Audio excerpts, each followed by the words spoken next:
Tonight on KGW News, honoring the life and service of a Vancouver officer killed in the line of duty. While Don has fallen, he remains alive in our hearts. Plus, convicted of murder at just 16, an Oregon man will now walk free as the state changes the way it treats juvenile offenders.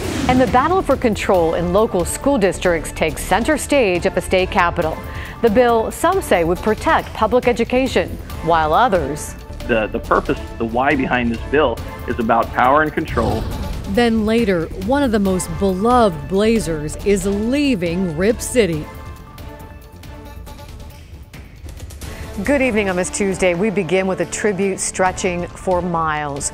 More than 400 first responders from around the area joined up today to escort the body of a fallen Vancouver police officer to his memorial. The procession for Donald Sahoda went up I-5 from Vancouver to Ridgefield. Many in the community filled overpasses to salute as they passed. These are local heroes, really, what they do every day, and what's been going on the last couple of years is just really tragic, how they're being treated and stuff, so we're just out here to show support.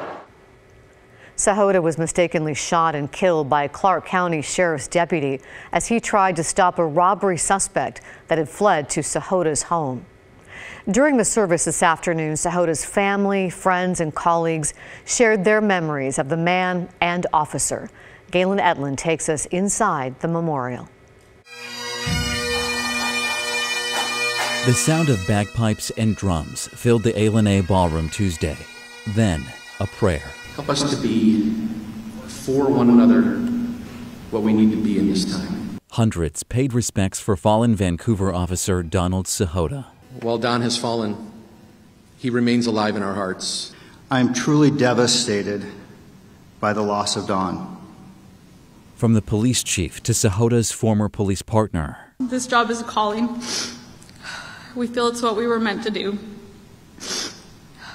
We know Don always answered that calling, even at the very end.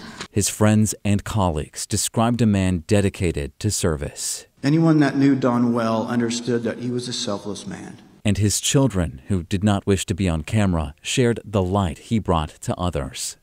I am so proud today of the career that he had and the amount of good that he did. Dad, you will forever have a place in my memories, but most importantly, in my heart. We miss him so much and everything aches, and we really just want to sit down and cry. But I think the time to rest will come, and I hear my dad in the back of my mind telling me to just get right back up on that horse. And through the pain, a reminder to live life to the fullest. And he told me how much he loved Donnie's and he loved his kids. He's brought honor to his family, his department, and his community. I do take comfort in knowing that this is not goodbye forever. Rather, this is more of a see you later to Don. A memorial fund is set up for the Sahoda family, and people can donate at any Chase Bank location. Galen Etlin, KGW News. What a poignant service, and if you would like to watch the full memorial service for Officer Sahoda, we have it up now on the KGW YouTube page. A convicted murderer will soon walk free after 30 years in prison. His case highlights Oregon's latest efforts to reform the criminal justice system for young offenders. Todd Davila was 16 when he forced his way into a Wilsonville woman's home back in 1991. He tried to rape her, and after she resisted, stabbed her to death. Davila is among roughly 70 inmates whose sentences were commuted by Oregon Governor Kate Brown. They were all minors when they committed their crimes. Davila's sentence had also been overturned by an appeals court. During a new sentencing hearing today, the victim's family asked the judge to keep Davila behind bars.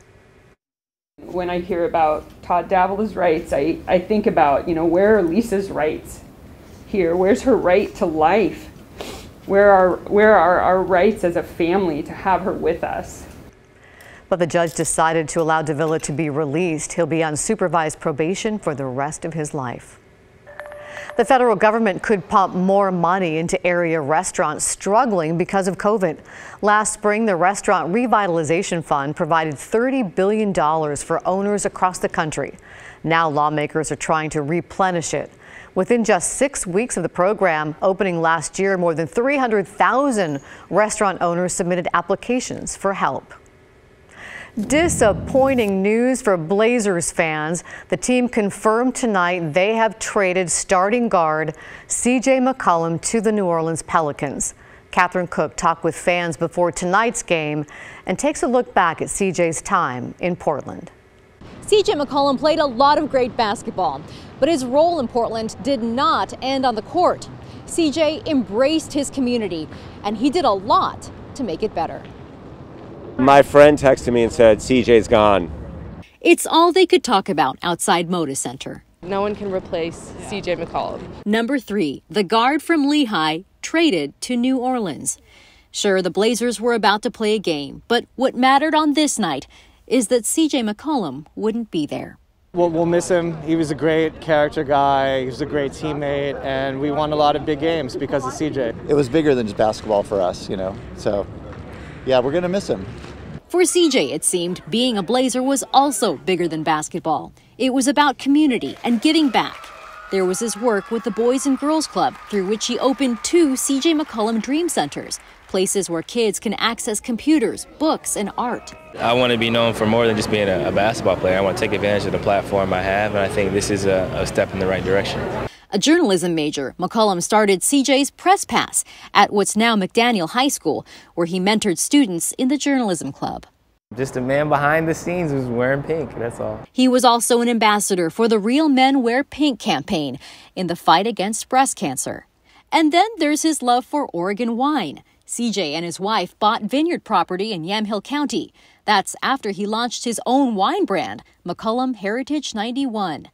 And who could forget this fan favorite? A tweet from CJ that simply said, "I'm trying, Jennifer."